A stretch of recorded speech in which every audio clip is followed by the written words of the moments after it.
Hi everyone, my name is Sanchita and welcome to my channel. I hope you all are doing good. In this video, we will discuss a few questions from the topic of Buddhism.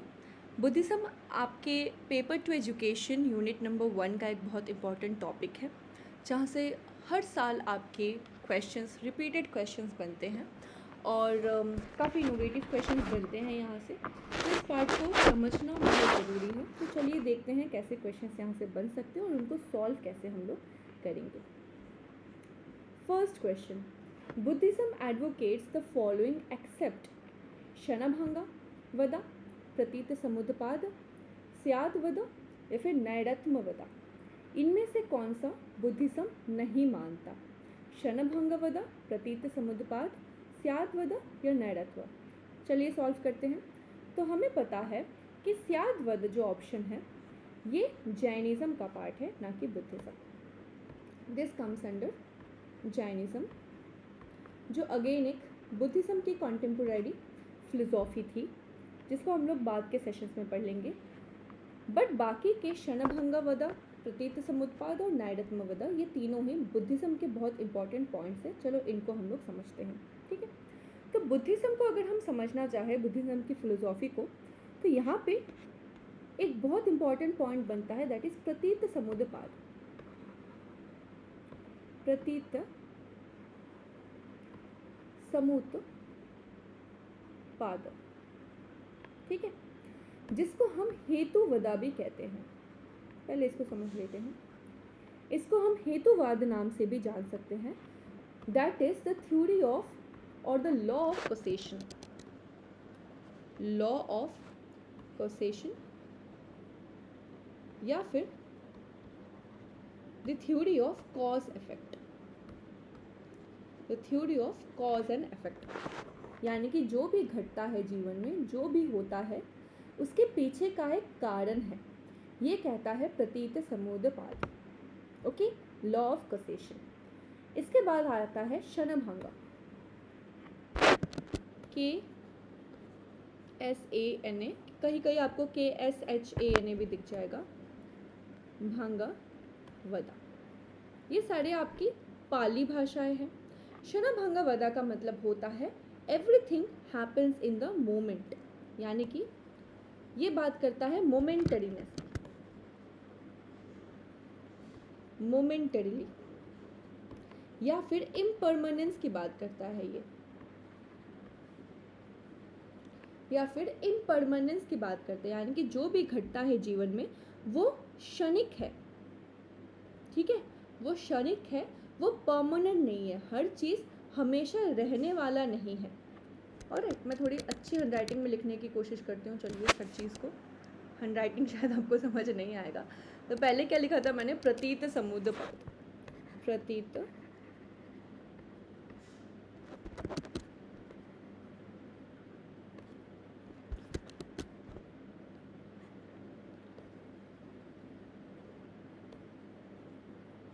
T भी हो सकता है या फिर समुद्पाद, ठीक है, जिसका मतलब हमने देखा था cause and effect. Then comes your क्षणभंगा,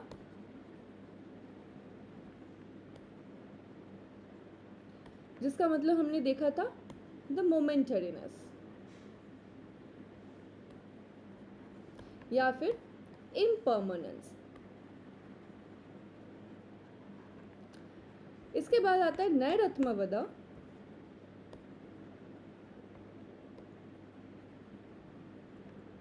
नैरत्म वदा, जिसका मतलब होता है इसी से जुड़ता हुआ नो ईगो, या फिर ईगो इज ऑल्सो रिलेटिव, या फिर अ फॉल्स एंटिटी।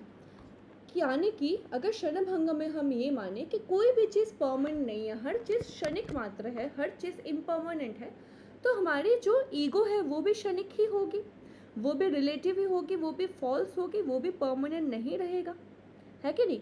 तो इसी को कहा गया है नैरत्म वदा, ठीक है। तो तीन चीज़ों को हमने आज जाना। Pratitya Samutpada, that is the law of causation, everything happens for a reason, क्षणभंगुरता, जिसका मतलब होता है इम्परमानेंस,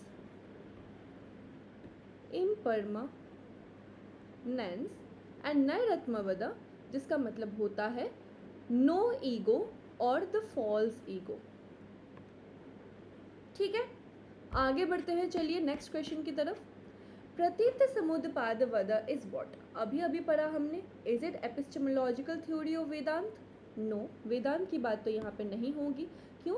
क्योंकि वेदांत जो है वो आपकी ऑर्थोडॉक्स स्कूल ऑफ फिलोसॉफी है, जबकि बुद्धिज्म जो आता है वो आपकी हेट्रोडॉक्स या फिर नास्तिक स्कूल ऑफ फिलोसॉफी पे बिलीव करता है, because it does not believe in the authority of Vedas, right?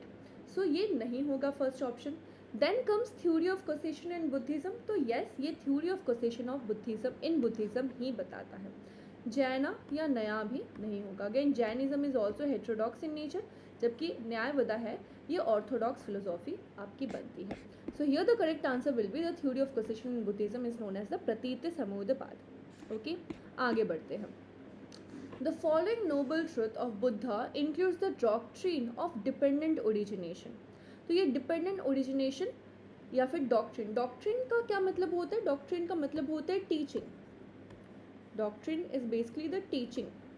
Okay. तो according to the Buddhist teachings, dependent origination का मतलब क्या है? This is the suffering noble truth. This is cessation of suffering. There is cause of suffering या फिर path of liberation. तो dependent origination का मतलब भी होता है the cause of suffering. Dependent का मतलब भी होता, dependent origination is the suffering, ठीक है, कॉज ऑफ सफरिंग, सॉरो। यहाँ पे अगेन एक पाली शब्द है सब्बम दुखा, सब्बम दुखा, जिसका मतलब होता है सॉरो। अब बुद्धिस्ट फिलोसॉफी बहुत ज़्यादा सॉरो के ऊपर लीन्ड है, ठीक है, बहुत ज़्यादा सॉरो पे ये बिलीव करता है। और यहाँ पे कॉज ऑफ सफरिंग जो है ये किसको माना गया है? कॉज ऑफ सफरिंग को माना गया है आपका डिज़ायर को, डिज़ायर या फिर आप बोल सकते हो इग्नोरेंस को, ठीक है, द व्हील ऑफ इग्नोरेंस या फिर द डिज़ायर, जो मटेरियलिस्टिक हमारी डिज़ायर होती है वही हमारे सफरिंग का कारण बनता है, ये माना गया है द नोबल ट्रुथ में। नोबल ट्रुथ या फिर आर्य सत्य कितने हैं? तो देयर आर 4 नोबल ट्रुथ और 4 आर्य सत्य है। क्या क्या? दुख, दुख का कारण, दुख का निवारण, दुख का रास्ता, समाधान। ओके, तो यहाँ पे dependent origination in the noble truth कौन सा डॉक्ट्रिन होगा? द कॉज ऑफ सफरिंग, ठीक है, और कॉज ऑफ सफरिंग है क्या? Desire and ignorance is the cause of suffering. Suffering क्या है? सॉरो है, दुख है। ओके, आगे बढ़ते हैं नेक्स्ट क्वेश्चन की ओर। करेक्ट सीक्वेंस में आपको सजाना है, तो आप देख सकते हो ये करेक्ट सीक्वेंस किस चीज़ की है? अष्टांग मार्ग। तो अभी जो हम लोग यहाँ पे बात कर रहे थे अष्टांग मार्ग, 8 फोल्ड पाथ,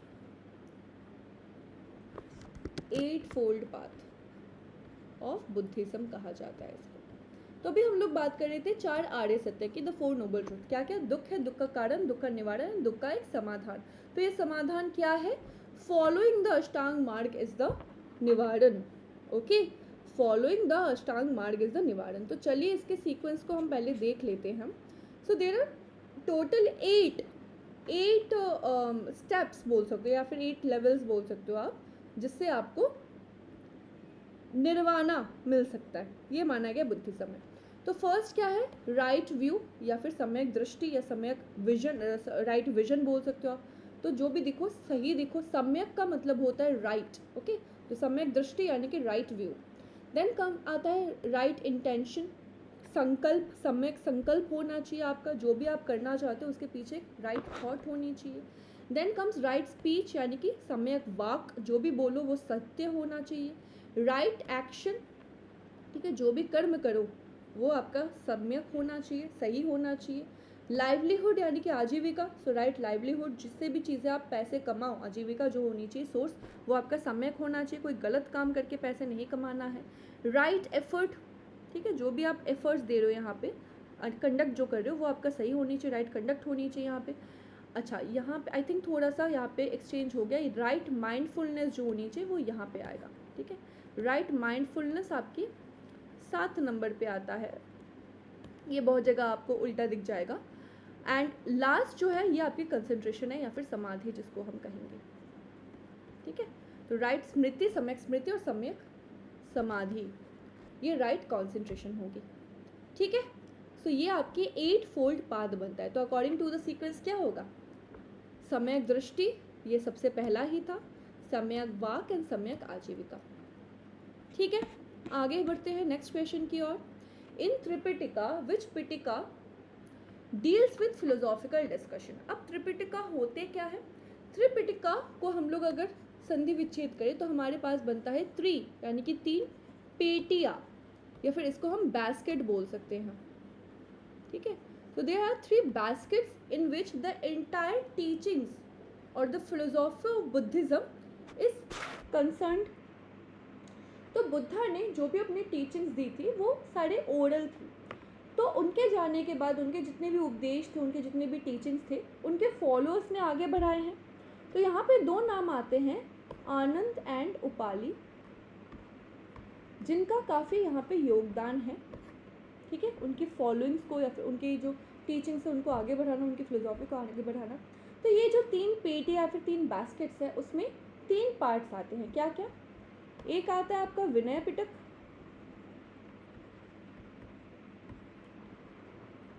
एक आता है आपका सूत्र या सूत्र पिटक, एंड लास्ट आता है आपका अभिधाम पिटक, अभिधाम या अभिधम्मा पिटक, ठीक है। तो फिलोसॉफिकल डिस्कशन जो थी वो थी आपकी अभिधाम पिटक पे।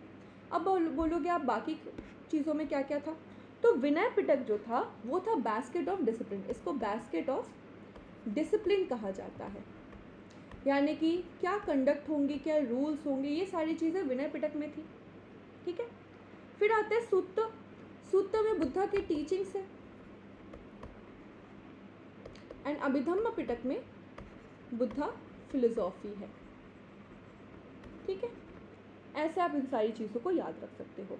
तो देयर आर 3 पिटकास, विनय पिटक, सूत्र पिटक एंड अभिधाम पिटक, जहाँ पे विनय पिटक में डिसिप्लिन है या फिर rules of conduct in Buddhism है, देन सूत्र पिटक में बुद्धा की टीचिंग्स है, और अभिधम्मा पिटक में बुद्धा की फिलोसॉफी है। नेक्स्ट क्वेश्चन आते हैं, what does 3 ratna mean in Buddhism. Tripitaka, Buddha Dhamma Sangha, Satya अहिंसा करुणा या फिर शील समाधि संघा। सो 3 रत्ना और द 3 ज्वेल्स ऑफ बुद्धिज्म आते हैं, जिसको हम कहते हैं बुद्ध धम्मा संघा। तो जो भी बुद्ध धर्म को ग्रहण करता है, यहाँ पे हमने सम्राट अशोका के बारे में पढ़ा होगा आप लोगों ने, ठीक है।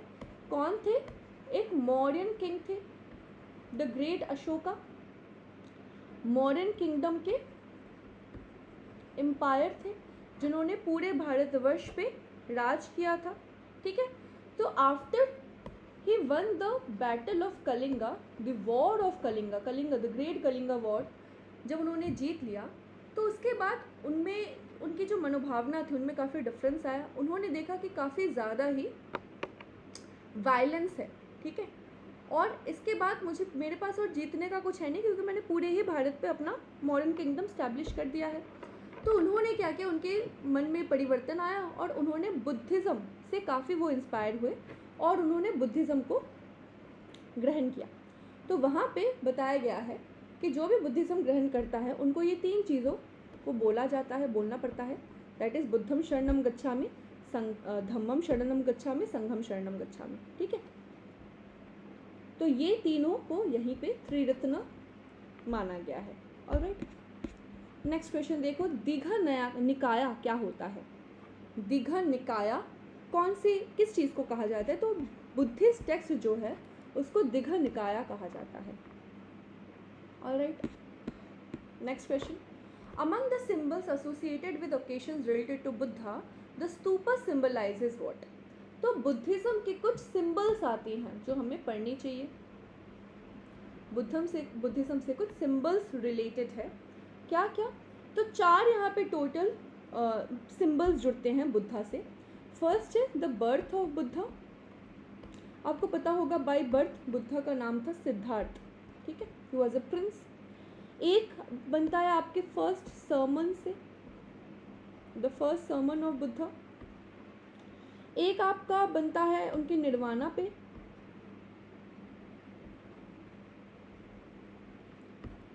एक बनता है आपके बुद्धा के परिनिर्वाणा से। ठीक है, तो ये 4 टोटल आपके सिंबल्स आते हैं। क्या क्या सिंबल्स होती है यहाँ पे, let's take a look at them. So birth में बनता है लोटस या फिर the bull. Okay, first sermon जो था वो उन्होंने बोधि ट्री के नीचे दिया था, इसीलिए यहाँ पे बनता है बोधि, तो बोधि ट्री। आपने सुना होगा बोध गया का नाम। नेक्स्ट है निर्वाणा, निर्वाणा से रिलेटेड है स्तूप, एंड परिनिर्वाणा से रिलेटेड है द धर्म चक्र, द व्हील, धर्म चक्र। ठीक है, so according to the question, stupa symbolizes what? The stupa symbolizes the nirvana. Okay, nirvana is the death. Okay, आगे बढ़ते हैं। Departure of Siddhartha in search of truth is known as what? ना आपको दो यहाँ पे क्वेश्चन दिख रहे होंगे, एक तो निर्वाणा, एक परिनिर्वाणा। इन दोनों में डिफरेंस भी हम लोग समझेंगे इस क्वेश्चन से। तो देखो, departure of Siddhartha in the search of truth, इसको क्या कहा गया है? इसी को कहा गया है महाभिनिष्क्रमण। ठीक है, महाभिनिष्क्रमण कहा गया है सर्च ऑफ ट्रूथ को। यहाँ जो आपको दो टर्म्स दिख रहे हैं, निर्वाणा और परिनिर्वाण, इसको थोड़ा देख लेते हैं। तो धर्म चक्र परिवर्तन भी कहा, देख लेते हैं किसको कहा जाता है। तो this is the Siddhartha first religious sermon at Sarnath. तो अभी हमने जो देखा बोधि ट्री के नीचे, तो इसको ही कहा जाता है धर्म चक्र प्रवर्तन। देन निर्वाणा होती है the attainment of knowledge by Buddha at Bodh Gaya, and parinirvana refers to the death of Siddhartha Kushinagar. ठीक है, सो निर्वाणा और परिनिर्वाणा में क्या डिफरेंस है? निर्वाणा का मतलब होता है द मोक्ष की प्राप्ति। ठीक है, यानी द एनलाइटनमेंट, जो बुद्धा का मतलब भी है। The term Buddha is one who is enlightened, यानी कि जिसको ज्ञान की प्राप्ति हो गई है।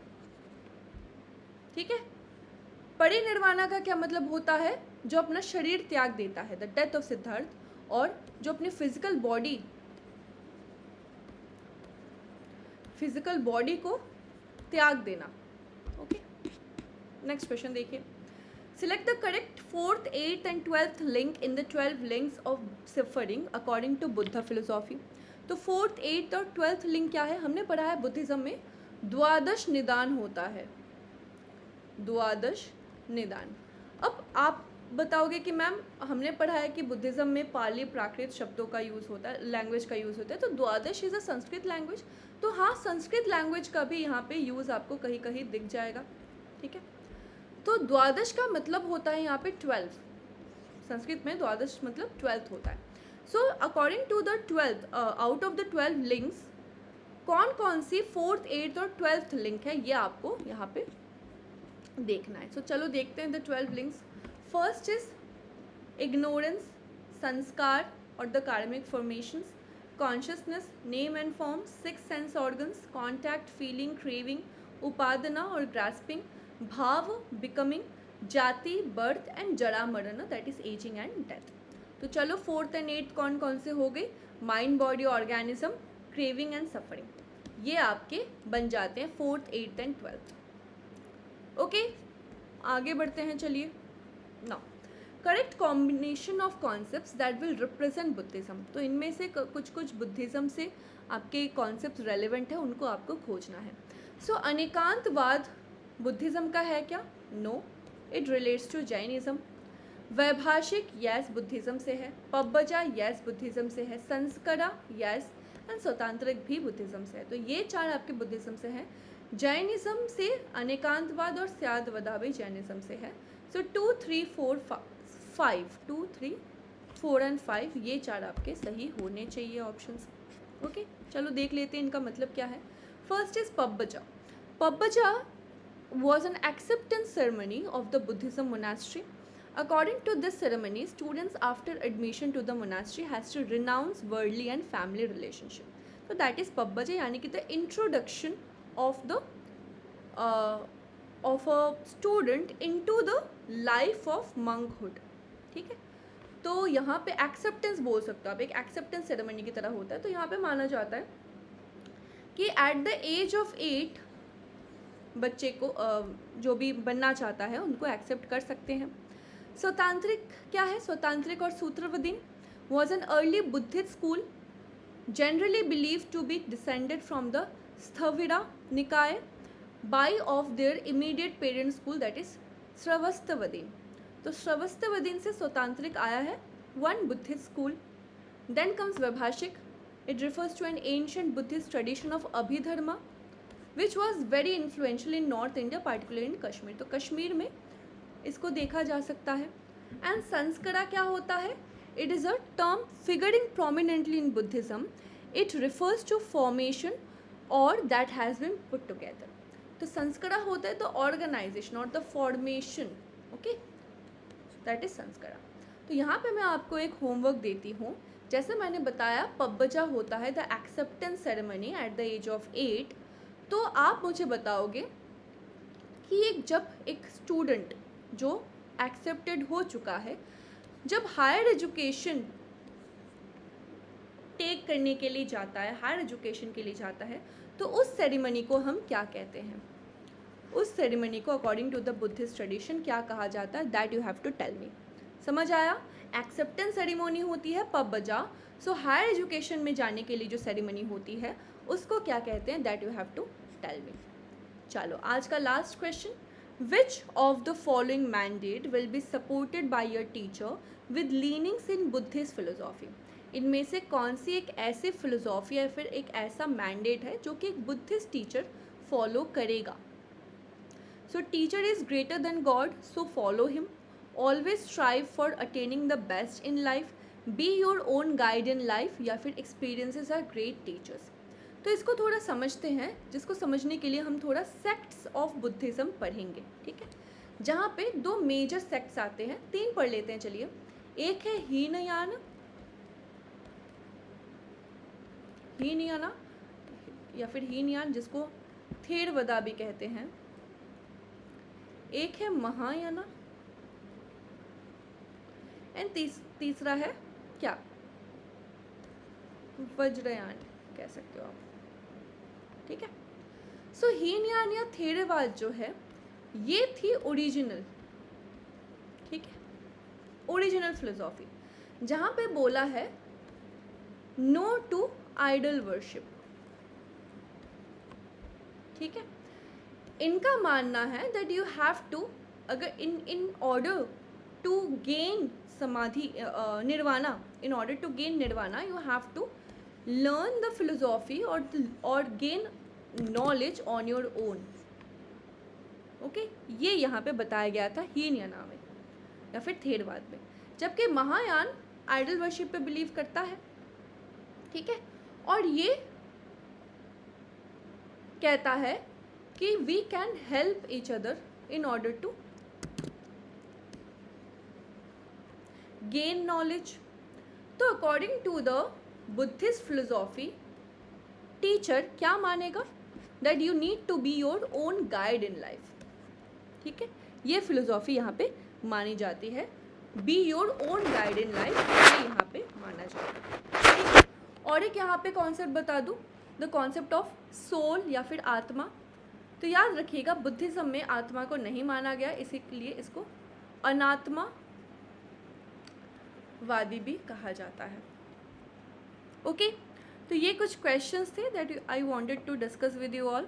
होपफुली क्वेश्चंस आपको समझ आए होंगे. In case you have any questions, any doubts, any queries, you can leave them in the comment section below. कुछ मैंने क्वेश्चंस आपसे पूछे हैं, तो अगर आपको उनके जवाब आते हैं तो also make sure to comment them in the comment section down below, ताकि अंडरस्टैंडिंग एक मिल जाए कि कितनी प्रिपरेशन अच्छी तरीके से हमारी चल रही है. ओके, सो ऐसे वीडियोस को और देखने के लिए आप इस वीडियो को लाइक करो और चैनल को भी सब्सक्राइब कर दो. इसके अलावा आप मुझे टेलीग्राम पे भी देख सकते हो. टेलीग्राम पे भी आपको डेली क्विजेस मिल जाएंगी. बोथ टेलीग्राम एंड यूट्यूब पे आपको डेली क्विजेस मिलती है for both paper 1 and paper 2. इसके अलावा अगर आपको टेस्ट सीरीज़ एग्ज़ाम्स के लिए for practice purpose, revision purpose आपको एक्सेस करनी है, तो आप मेरा ऐप पेडागॉग लर्निंग ऐप को देख सकते हो, ज्वाइन कर सकते हो, जिसका भी लिंक आपको डिस्क्रिप्शन में मिल जाएगा। सारा ही लिंक आपको डिस्क्रिप्शन में मिल जाएगा, जहाँ से आप इनको एक्सेस कर सकते हो। पेडागॉग में आपको फ्री मटेरियल सेक्शन में सारे PYQs के फ्री क्वेश्चन पेपर्स डाउनलोड के लिए मिल जाएंगे। और ये जो PDF है ये आपको पेपर 2 अभ्यास बैच पे डाउनलोड करने के लिए मिल जाएगा।